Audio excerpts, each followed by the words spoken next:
안녕하세요. 아범입니다. 오늘은 도쿄 요시와라 에스코트 클럽 살인 사건을 다루겠습니다.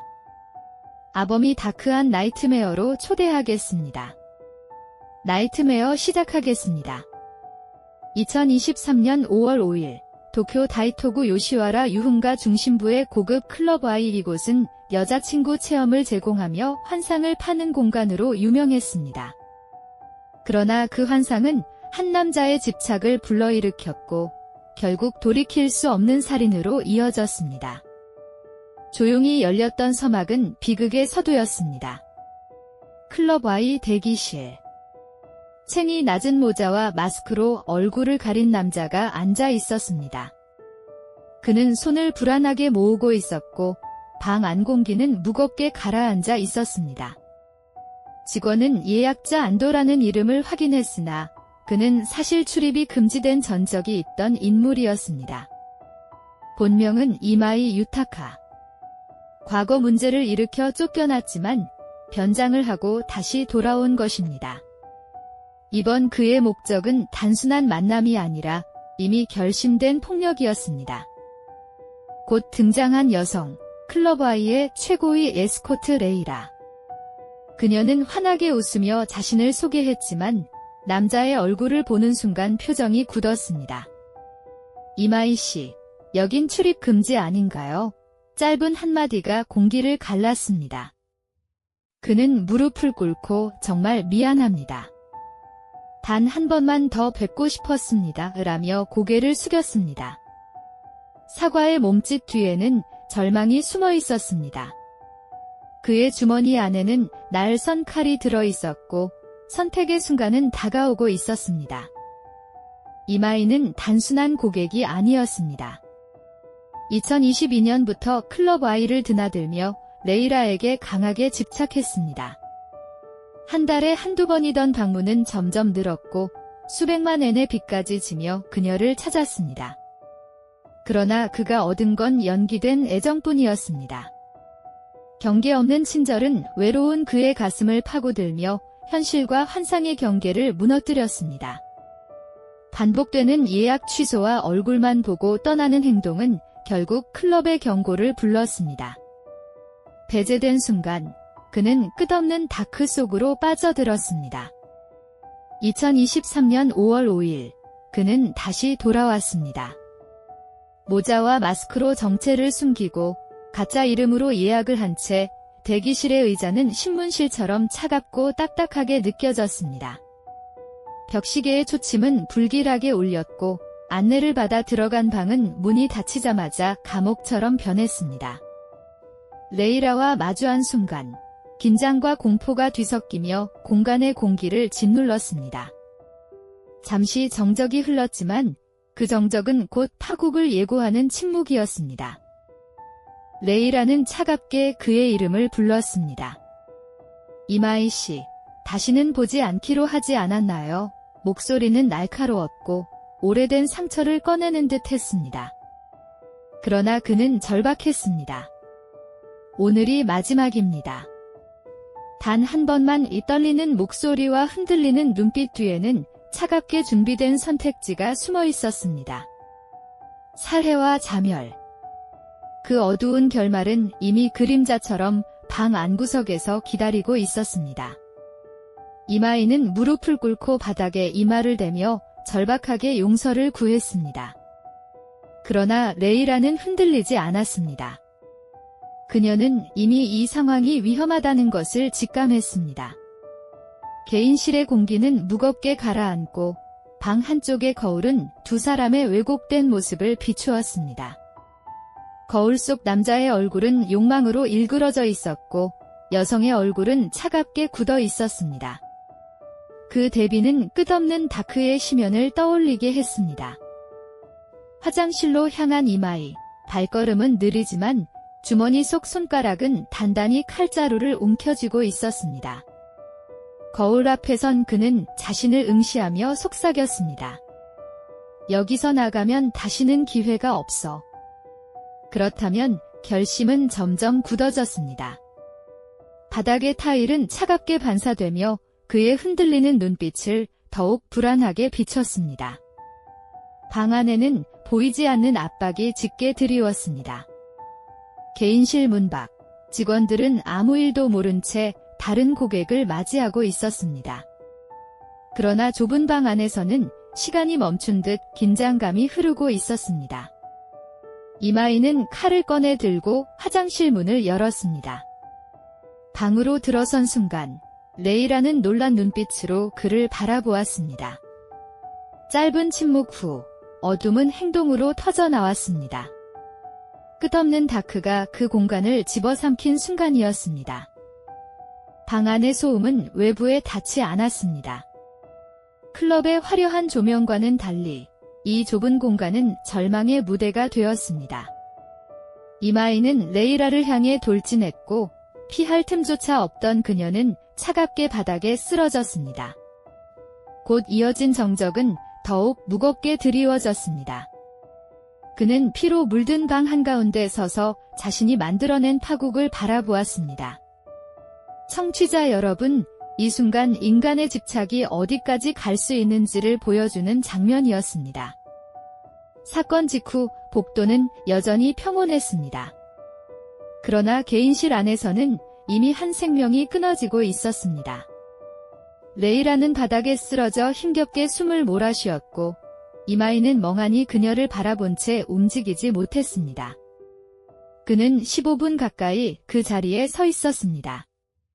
시간은 멈춘 듯 흘렀고 방 안은 숨조차 막히는 침묵으로 가득했습니다. 밖에서는 또 다른 손님이 클럽으로 들어오고 있었지만 아무도 이 참혹한 광경을 알지 못했습니다. 결국 복도에서 비명이 터졌습니다. 직원이 문을 열자 피가 흘러나와 있었고 방 안의 광경은 충격적이었습니다. 레이라는 쓰러져 있었고 욕실 근처에는 피 묻은 나이프가 떨어져 있었습니다. 이마이는 복부를 움켜쥔 채 주저앉아 있었고 자살을 시도했지만 완전히 성공하지 못했습니다. 직원들은 놀라 구급차를 불렀고 클럽의 화려한 외관은 곧 경찰차와 앰뷸런스 불빛으로 뒤덮였습니다. 레이라는 병원으로 이송되었으나 1시간 만에 사망 선고를 받았습니다. 그녀는 업계에서 이름을 알렸고 동료와 고객에게 존경받는 존재였습니다. 소식은 SNS로 빠르게 퍼졌습니다. 왜 피해자를 탓하느냐라는 분노, 업계 구조가 문제다라는 지적이 동시에 터져나왔습니다. 청취자 여러분, 피해자를 향한 2차 가해의 그림자는 여전히 사회 깊숙이 드리워져 있습니다. 경찰은 즉시 수사에 착수했습니다. 이마이는 체포 후 그녀는 화려하게 살았고 나는 절망 속에 살았다. 용납할 수 없었다. 고 진술했습니다. 그의 말은 질투와 집착이 뒤섞인 고백이었습니다. 그러나 변호인은 법정에서 레이라가 감정을 자극했다는 주장을 펼쳤습니다. 하지만 동료와 친구들은 단호히 반박했습니다. 그녀는 직업적으로 행동했을 뿐 잘못은 없다, 진실은 명확했습니다. 레이라는 단순히 돈을 위해 일하지 않았습니다. 그녀는 가족을 부양하며 검소하게 살아갔습니다. 화려한 아파트나 명품도 없었고 오히려 소박한 주거지에서 조용히 생활했습니다. 그녀의 꿈은 디자이너였지만 현실의 무게가 그 꿈을 꺾었습니다. 그러나 은퇴를 준비하며 다시 도전하려 했습니다. 결혼을 약속했고 란제리 디자이너로의 새 출발을 꿈꿨습니다. 그러나 한 남자의 집착이 그 미래를 무너뜨렸습니다. 사건은 업계 전반에 큰 충격을 던졌습니다. 요시와라 클럽들은 전해의 환상을 매뉴얼화해 제공했습니다. 엘리베이터 안에서의 키스, 애틋한 눈빛, 떠나지 않길 바라는 듯한 한숨까지 모두 연출이었습니다. 그러나 이런 과도한 친밀감은 일부 고객에게 현실과 환상의 경계를 허물게 했습니다. 이마이는 결국 그 경계를 혼동하며 돌이킬 수 없는 범죄로 빠져들었습니다. 이 사건은 사이비 로맨스라는 단어로 설명되었습니다. 현실의 관계는 갈등과 불완전함이 존재하지만 서비스 안에서는 거절도 갈등도 없습니다. 고객은 언제나 환영받습니다. 이 비현실적 경험은 외로운 사람들에게 치명적이었습니다. 끝없는 다크 속에서 현실을 견디지 못한 이들이 환상에 매달리는 순간 파국은 시작됩니다. 청취자 여러분, 그 어둠은 언제든 우리 곁에 도사리고 있습니다. 사실 2003년에도 같은 클럽에서 유사한 사건이 있었습니다. 한 남성이 직원을 목 졸라 살해했던 것입니다. 업계는 오래전부터 위험을 알았지만 안전대책은 여전히 허술했습니다. 밀폐된 개인실, 제한된 시선, 과도한 친밀감. 이 모든 요소가 위험을 키웠습니다. 그러나 상업적 이익이 안전보다 우선하며 20년이 지나도 비극은 반복되었습니다. 법원은 이마희에게 징역 16년을 선고했습니다. 검찰은 극단적 집착에 의한 계획적 살인기라 강조했고 변호인의 주장은 배척되었습니다. 그러나 많은 이들은 16년이라는 형량이 가볍다고 비판했습니다. 한 생명을 앗아간 대가가 이 정도인가? 라는 분노가 터져나왔습니다. 남은 건 무너진 생명과 꺾인 미래뿐이었습니다. 청취자 여러분, 이 사건은 단순한 개인의 비극이 아니었습니다. 사회가 만든 구조적 어둠, 상업적 환상이 빚은 파국이었습니다. 피해자는 직업적으로 역할을 했을 뿐 잘못은 없었습니다. 그러나 집착은 경계를 무너뜨렸고 결국 칼이 그녀의 생명을 앗아갔습니다. 이 순간 끝없는 다크는 우리에게 묻습니다. 환상과 현실을 구분하지 못하는 집착은 어디로 향하는가? 사건 이후 요시와라의 여러 클럽들은 보안 강화를 약속했습니다. 그러나 현실은 크게 달라지지 않았습니다. 고객의 지출을 최우선으로 계산하는 영업구조, 좁은 개인실과 고립된 동선, 비상호출 장치의 제한적 설치가 그대로였습니다. 레이라의 죽음은 며칠간 기사로 소비되다 잊혔고 현장의 매뉴얼은 숫자만 바뀐 채 본질을 비켜갔습니다. 상담 인력 확충도, 위험 고객의 사전 차단도 말뿐이었습니다. 출입 통제는 느슨했고 직원 간 교신은 불안정했습니다. 폐쇄된 공간이 낳는 위험을 알면서도 수익은 경계보다 앞섰습니다. 경보가 울려도 복도는 시끄러웠고 문턱 하나가 구조 신호를 가로막았습니다. 교육은 서류로만 남았고 현장은 익숙한 속도로 원래의 리듬을 회복했습니다. 위험을 기억하는 대신 매출 그래프가 다시 벽을 채웠습니다. 그래서 질문은 남습니다. 언론은 사이비 로맨스 중독을 집중 조명했습니다. 현실의 연애는 갈등과 불완전함이 있지만 업계 서비스는 완벽한 여자친구 경험을 제공한다고 약속합니다. 달콤한 시나리오는 기다림도, 거절도, 피로도 삭제한 채 미소만 남깁니다. 그 연출에 오래 노출될수록 사람들은 현실의 마찰을 견디는 힘을 잃습니다. 전문가들은 이를 현대사회의 고립이 낳은 의존지라 진단했습니다. 돈으로 산 친밀감은 계약이 끝나면 사라지는 무대 장치일 뿐입니다. 무대가 꺼지는 순간 비어있는 객석만 남습니다. 화면 속 문구와 후기들은 관벽을 반복했고 완벽은 곧 착각의 문이 되었습니다.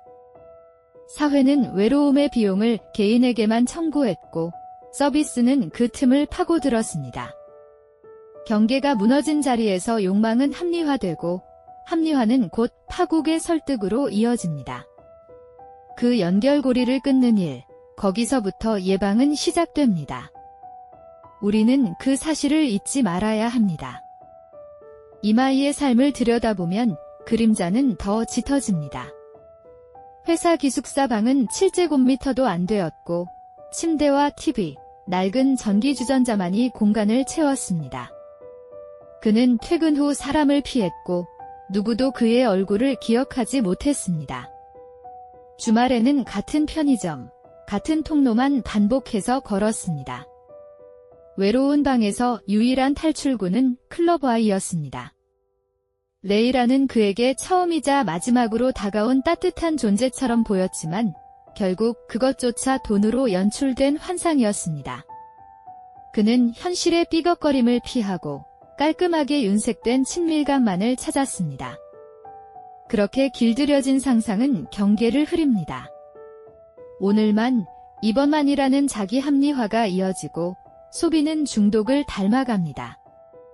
주변의 건조한 시선과 무심한 침묵은 그의 확신을 더 굳게 만들었습니다. 누군가의 지적이나 제지가 없었던 빈틈에서 왜곡된 해석은 현실의 자리까지 침범했습니다. 고립은 때로 가장 조용한 가속 장치가 됩니다. 레이라는 규정대로 웃고 맞아주었습니다. 그것이 그녀의 직업적 태도였고 감정의 약속이 아니었습니다. 그러나 이마이는 그 연출을 진심이라 믿으며 스스로 현실을 왜곡했습니다. 얼굴만 보고 예약을 취소하는 행동을 반복했고 결국 경고를 거쳐 출입이 금지되었습니다. 하지만 금지는 그에게 경계가 아닌 도전이 되었고 집착은 끝없는 다크로 번져갔습니다. 허용과 금지의 사이에서 욕망은 더욱 선명해졌고 그는 자신의 해석만을 신뢰했습니다. 멈추어야 할 순간에 그는 더 깊이 걸어 들어갔습니다. 경고의 의미는 차단이 아니라 불러냄으로 오해되었고 거절의 신호는 오히려 확인의 증거로 둔갑했습니다. 심리의 왜곡은 그가 가진 유일한 스토리를 강화했고 스토리는 사실을 밀어냈습니다. 위험을 예방할 수 있었던 작은 제동들은 영업의 효율 속에서 무뎌졌습니다. 경계가 흐려진 자리에서 그는 끝을 향한 단서를 스스로 쌓아 올렸습니다. 2023년 5월 5일, 그는 다시 클럽아이의 문을 열었습니다. 가명으로 예약했고 모자와 마스크로 얼굴을 가렸습니다. 레이라는 즉시 그를 알아보았습니다. 피해자와 가해자의 시선이 교차한 순간 방 안의 공기는 얼어붙었습니다. 그는 무릎을 꿇고 용서를 구했지만 주머니 속 단단한 칼자루가 이미 선택을 말하고 있었습니다. 짧은 침묵이 길게 늘어졌고 침묵은 곧 압박이 되었습니다. 몇 초의 정적이 한 사람의 삶을 기울게 했습니다. 공간은 밀폐되어 있었고 도움을 부르는 장치는 멀었습니다. 얇은 벽은 비밀을 잘 가렸고 음악은 작은 이상 신호를 삼켜버렸습니다. 그에게 남은 것은 두 갈래뿐이었습니다. 현실로 돌아가거나 환상 속 결말을 스스로 연출하거나. 그는 두 번째를 선택했습니다. 그 선택이 가져올 파국을 알면서도 이미 되돌림의 문은 그의 등 뒤에서 닫히고 있었습니다. 그리고 방은 조용히 기울었습니다. 사건 직후 온라인에서는 피해자를 겨냥한 잔혹한 말들이 오갔습니다. 왜 그런 일을 했냐? 환상을 판대가 같은 문장들이 손쉽게 던져졌습니다. 그러나 이는 분명한 2차 가해입니다.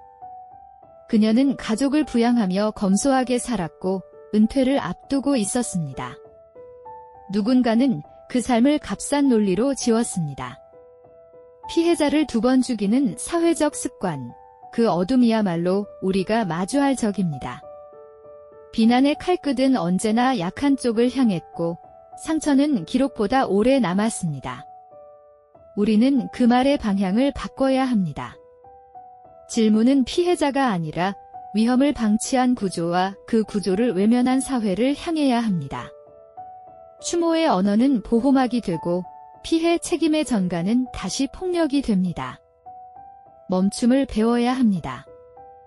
해시태그보다 먼저 사람의 존엄을 떠올리는 습관 말입니다. 기억은 분노보다 길어야 하고 그 길이가 제도를 움직입니다. 그것이 애도의 최소한입니다. 법정은 가해자의 책임을 분명히 했습니다. 징역 16년이 선고되었지만 형량을 둘러싼 논란은 이어졌습니다. 한 생명을 앗아간 대가로 충분한가? 많은 시민이 분노했습니다. 가해자는 언젠가 출소해 거리를 걸 수 있지만 피해자는 돌아오지 않습니다.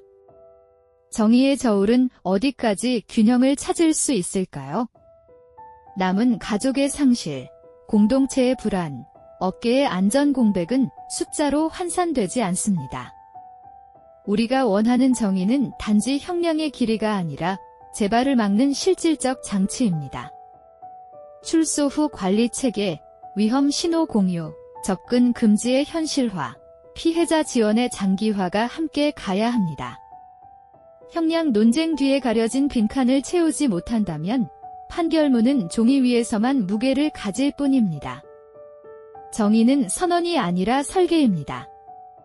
설계가 바뀌어야 삶이 바뀝니다. 우리는 그 도면을 지금 여기서 다시 그려야 합니다. 그것이 사후 정의의 출발점입니다. 우리가 이 사건에서 얻어야 할 교훈은 명확합니다. 첫째, 환상은 결코 현실을 대신할 수 없습니다. 둘째, 업계와 사회는 밀폐된 공간과 과도한 친밀감을 줄이도록 안전망을 강화해야 합니다. 셋째, 피해자를 겨냥한 비난은 범죄만큼 잔혹하다는 사실입니다. 교훈을 망각한다면 비극은 되풀이됩니다. 기업과 제도, 두 바퀴가 함께 굴러야 길이 열립니다. 경계의 언어를 생활화하고 위험 신호를 공유하며 거절을 존중하는 문화를 키워야 합니다. 제도는 문장을 만들고 문화는 습관을 만듭니다. 습관은 위기의 초기 징후를 더 빨리 감지하게 하고 감지는 행동으로 이어집니다. 우리는 감정의 속도보다 규범의 속도를 빠르게 해야 합니다. 작은 불편을 감수하는 절차가 누군가의 생명을 보호합니다. 예방은 거창한 구호가 아니라 일상의 선택에서 탄생합니다. 그 선택을 매일 반복하는 것, 거기서 변화가 시작됩니다. 잊지 맙시다. 아범은 목소리를 낮춥니다. 피해자의 이름은 레이라였지만 실제로는 우리 사회의 수많은 이들을 상징합니다. 외로움 속에서 자란 집착은 누구에게나 찾아와 경계를 시험합니다. 우리는 서로를 살피고 위험 신호를 알아채야 합니다. 숨막히는 어둠은 일상 속에서 조용히 자랍니다. 끝없는 다크에 맞서는 힘은 냉정한 분별과 서로의 시선에서 시작됩니다. 가까운 사람의 이상 행동을 사소함으로 넘기지 않는 태도, 그 작은 주의가 때로 삶을 지킵니다. 우리는 도와달라는 신호를 더 배우고 도움을 요청하는 법도 연습해야 합니다.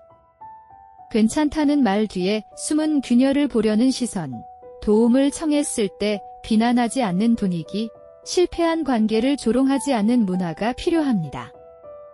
연약함을 인정하는 사회가 강합니다. 어둠은 감추기를 좋아하지만 관심은 그늘을 줄입니다. 관심의 온도만으로도 비극은 멀어질 수 있습니다. 지금 가까운 누군가부터요. 이제 우리는 결말을 서둘러 닫기보다 남은 과제를 분명히 해야 합니다. 피해자의 삶을 가볍게 소비하지 말 것, 환상을 상품화하는 구조의 위험을 제도적으로 줄일 것, 관계의 경계를 존중하는 문화를 세울 것, 교훈, 추모, 감사. 이 세 단어를 행동으로 옮길 때 비극은 줄어듭니다. 기억은 추모를 넘어 예방이 되어야 합니다. 청취자 여러분, 오늘 들은 이야기의 무게를 각자의 자리에서 한 번 더 생각해 주십시오. 거기서 변화는 시작됩니다. 한 사람을 지키는 장치가 곧 우리 모두를 지킵니다. 작은 규칙을 지키는 일, 거절을 존중하는 태도, 위험을 신고하는 용기가 쌓이면 공동체의 안전망은 촘촘해집니다. 변화는 거대한 선언에서만 오지 않습니다. 내일의 한 걸음, 오늘의 한 선택이 서로를 연결합니다. 빛은 언제나 작은 틈에서 시작됩니다. 그 틈을 넓히는 일, 우리 몫입니다. 다음 장을 우리는 스스로 써야 합니다. 사건이 남긴 교훈은 분명합니다. 사이비 로맨스라는 환상은 현실을 왜곡하고 결국 파멸을 불러왔습니다. 인간관계는 불완전함과 갈등이 있기에 진실합니다. 그러나 돈으로 사는 환상은 언제든 붕괴할 수 있습니다. 이 사건은 외로운 사회에서 환상이 얼마나 위험한 무기가 될 수 있는지를 보여주었습니다. 청취자 여러분, 현실은 거절과 피로가 있기에 안전합니다. 완벽만을 약속하는 서비스는 결국 불완전한 인간을 견디지 못하게 만들고 그 끝은 허무합니다. 피해자를 기억하는 동료들은 울며 말했습니다. 그녀는 단지 일을 했을 뿐이다. 그녀의 미소는 의무였지 약속이 아니었다. 이 목소리는 우리가 잊지 말아야 할 울림입니다. 피해자는 잘못이 없었습니다. 범죄자의 집착과 사회의 무관심이 그녀를 죽음으로 몰아갔습니다. 그 책임은 우리 모두에게 있습니다. 사회가 방관한다면 또 다른 레이라가 희생될 수 있습니다. 기억은 추모의 출발점이며 행동은 변화를 만드는 두 번째 단계입니다. 추모의 시간입니다. 피해자의 이름은 기사 속 한 줄로 사라졌지만 그녀의 삶은 가족과 동료에게는 소중한 역사를 품고 있었습니다. 우리는 그 삶을 가볍게 여기지 말아야 합니다. 한 사람의 죽음은 사회의 한 조각이 사라지는 것과 같습니다. 청취자 여러분, 우리가 이름을 기억하고 꿈을 떠올리고 희망을 말하는 순간 추모는 생명을 지키는 힘으로 바뀝니다. 망각은 재발의 문을 열고 기억은 재발의 벽을 세웁니다. 피해자는 단순한 업소 직원이 아니라 꿈을 가진 한 인간이었습니다. 그녀는 은퇴 후 디자이너로 다시 태어나려 했습니다. 그러나 그 미래는 끝없는 다크에 삼켜졌습니다. 우리가 추모해야 하는 것은 직업이 아니라 그녀가 품었던 인간적인 꿈입니다. 청취자 여러분, 꿈은 누구에게나 소중합니다. 그러나 폭력은 그 꿈을 무너뜨립니다. 우리는 피해자의 꿈을 기억하며 같은 비극을 반복하지 않을 약속을 다져야 합니다. 아범의 목소리는 떨립니다. 청취자 여러분, 누군가의 꿈이 이렇게 꺾일 수 있다는 사실을 외면하지 맙시다. 이 피해자를 기억하는 것은 단지 과거를 붙잡는 것이 아닙니다. 그것은 또 다른 피해자를 막기 위한 사회적 약속입니다. 우리의 기억은 방패가 되고 관심은 보호막이 됩니다. 기억의 힘이 제도의 변화를 불러오고 변한 제도는 생명을 지킵니다. 추모는 눈물이 아니라 행동일 때 비로소 살아있습니다. 감사의 말을 전합니다. 끝까지 이 사건을 들어주신 청취자 여러분, 함께 분노하고 함께 슬퍼해주신 마음에 고개 숙여 인사드립니다. 여러분의 집중과 관심이야말로 또 다른 비극을 막는 첫걸음입니다. 우리는 같은 비극을 반복하지 않겠다는 다짐을 이 자리에서 새겨야 합니다. 함께한 시간이 헛되지 않도록 이 교훈을 각자의 삶 속에서 되새기길 바랍니다. 어둠을 기억하는 일이야말로 빛을 지키는 출발입니다. 교훈, 추모, 감사, 세 단어가 오늘 이야기를 관통합니다. 피해자는 사라졌지만 그녀의 이야기는 남아 우리를 지켜보고 있습니다. 청취자 여러분, 이 이야기를 잊지 않는다면 우리는 또 다른 어둠을 막을 수 있습니다. 끝없는 다크는 언제든 찾아올 수 있지만 우리의 관심과 기억은 그 어둠을 밀어낼 수 있습니다. 이 메시지를 서로 나누며 희생을 헛되이 하지 맙시다. 그것이 우리가 지켜야 할 약속입니다. 오늘 우리는 환상과 현실의 경계가 얼마나 위험한지 살펴보았습니다. 집착은 외로움 속에서 자라나고 제어되지 않으면 파국을 만듭니다. 이 사건은 경계의 중요성을 다시 한번 일깨워 주었습니다. 사회와 업계는 더 이상 안전을 뒤로 미뤄서는 안 됩니다. 우리 스스로도 환상에 취해 현실을 외면하지 말아야 합니다. 경계를 세우고 위험을 인식하며 서로를 지켜보는 눈이 필요합니다. 그것이 어둠을 막는 유일한 방법입니다. 아범은 차갑게 말합니다. 끝없는 다크는 언제든 곁에 있습니다. 그러나 우리가 서로를 지켜볼 때 그 어둠은 막을 수 있습니다. 청취자 여러분, 이 경고를 마음에 새겨주십시오. 어둠은 방심할 때 스며듭니다. 관심은 가장 강한 등불입니다. 우리가 서로를 바라보는 순간 어둠은 힘을 잃습니다. 경계를 무너뜨린 집착은 비극을 낳지만 경계를 세우는 관심은 생명을 지킵니다. 오늘 이야기가 그 사실을 증명합니다. 오늘의 나이트메어는 여기까지 하겠습니다. 끝까지 들어주셔서 감사합니다. 청취자 여러분, 기억해 주십시오. 교훈은 예방의 첫걸음이고 추모는 또 다른 생명을 지키는 약속이며 감사는 함께 살아가는 힘입니다. 이 세 가지가 이어질 때 우리는 어둠을 막아낼 수 있습니다. 끝없는 다크 속에서도 서로를 지켜보는 눈이 있다면 희망은 사라지지 않습니다. 함께 해주신 모든 분께 다시 한번 감사드립니다.